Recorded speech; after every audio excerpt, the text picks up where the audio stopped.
Hello, I'm Neri, and you guys voted that you wanted me to show how I do anatomy next. So I'm gonna do like a little two-in-one and do how I start on anatomy and then also how you can twist it into putting it into perspective. So I'm gonna start with a few methods that I like to do. So the first one is when you have a reference, you can turn the opacity down and then look at the basic shapes.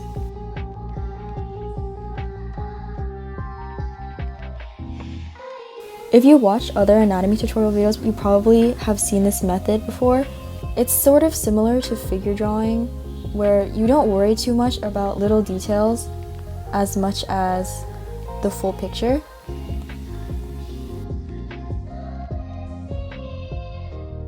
So just block down the main parts of the figure.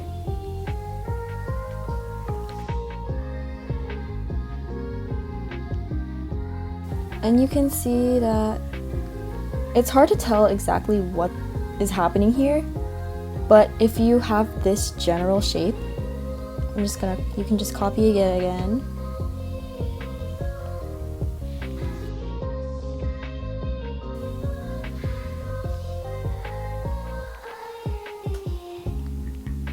And then from here, you can start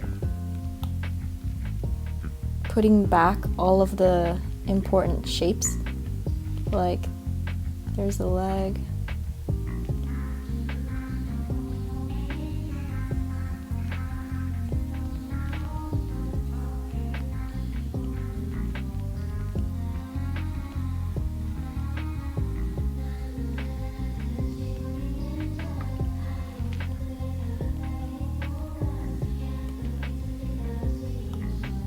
And now you can see that the shape of the person is getting a lot clearer just from some basic lines.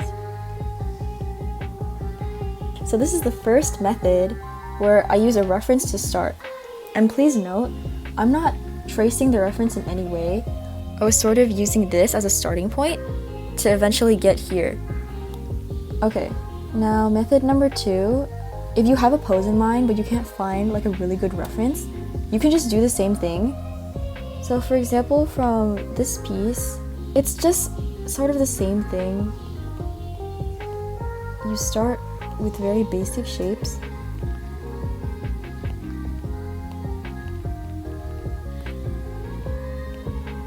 Just to get your idea. Don't overcomplicate.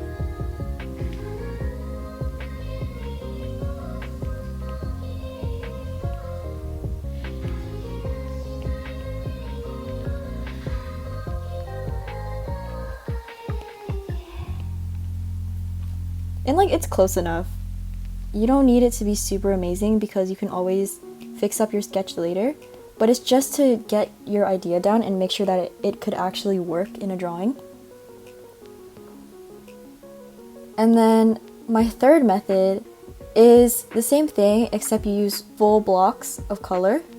A pro of this method is that it's easier to see if it will work because it's already creating a silhouette. If you've seen other videos, you probably heard of like the silhouette method, where if you draw something and then it has a good silhouette, then that's a good drawing. If it has a silhouette that you can't understand, then you should probably go in and fix some of the shapes so that you can comprehend it even if it has no lines inside of it. So the same method here. I'm just gonna use the same pose because I'm not creative right now.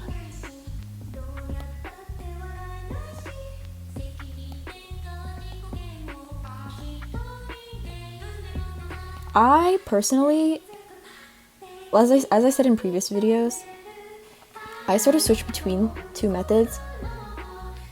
It depends on how I feel and how I think which one will look better in the moment.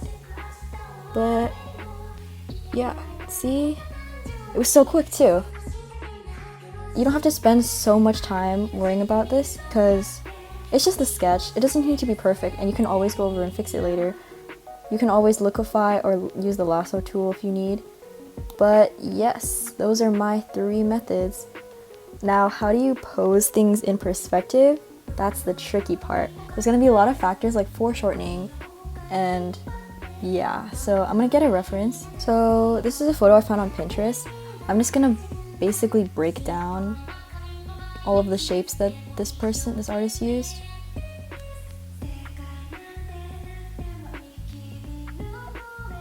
Also remember, using a reference is never bad as long as you're not completely owning it in some way. Always make sure your work is your own. Using a reference just helps you create that work.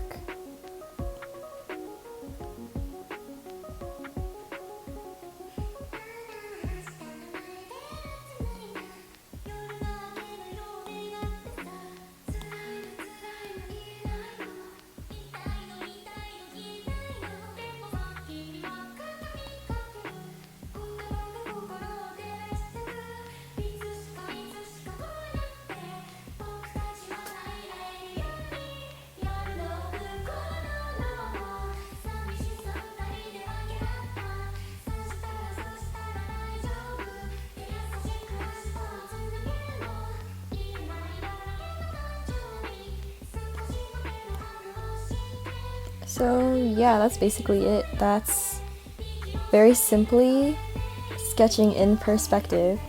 I had a reference for this one, and obviously if you don't have a reference, it's going to be much harder because you have to take your idea from your brain and put it on paper, which is harder if you don't know what it actually looks like in real life. But let me see if I can try to explain that the best I can.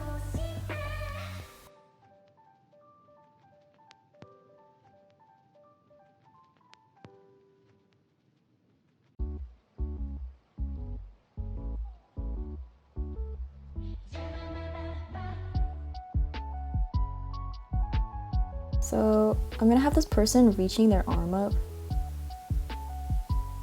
That's a hand, by the way. You can tell that's a hand, right? Okay. And then this is like their chest.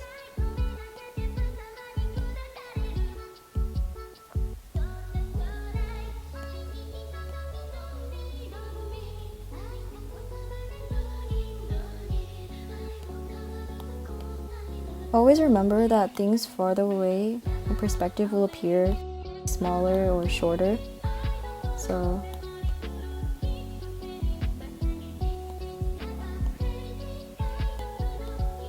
this looks funny.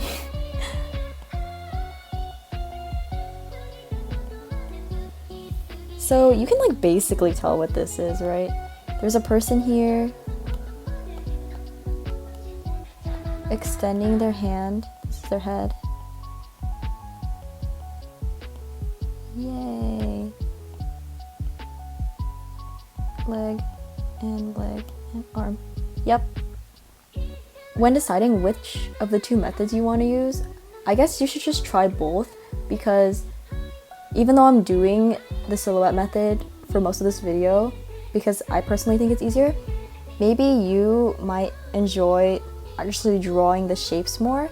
Another thing I learned was this thing called the line of action. Basically, in very dynamic poses, there's gonna be this line from the middle, from the head, through the body, and then through a leg, I don't know. What it does is it creates, in a dynamic pose, the way the body is moving, its motion. So if I just create this pose here, there's the line of motion. If you want a really dynamic pose, you should try stretching, really curving the line of motion. Make it push out a lot. I'm gonna make this person jumping. This is not in perspective, but whee. So the line of motion here is the middle line.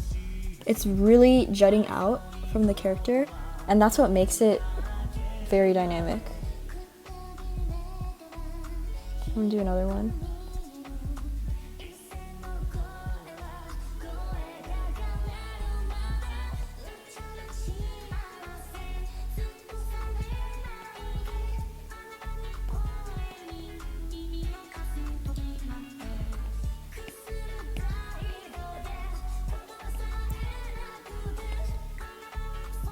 In order to be able to create dynamic poses like these really quickly, you can find references, set a timer, and then try to recreate the same poses within a few seconds to a few minutes.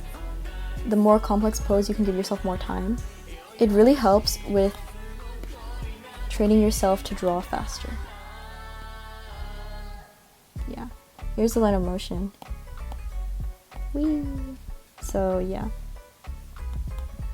This is just a basic rundown of how to start your own poses. I'm not gonna get into more detail about the actual anatomy of the person because I personally am not very confident with that either. Also, low-key, I still have no idea what anatomy refers to. Like, is it how you draw like muscles? Or what is it? So if you would like a more detailed video on a certain part of a body, I could try to explain that. Whereas the whole anatomy itself, I feel like that would make my video too long. So I guess this video was more focused on posing rather than actually anatomy, but I hope that's okay. Yay! Thank you for watching!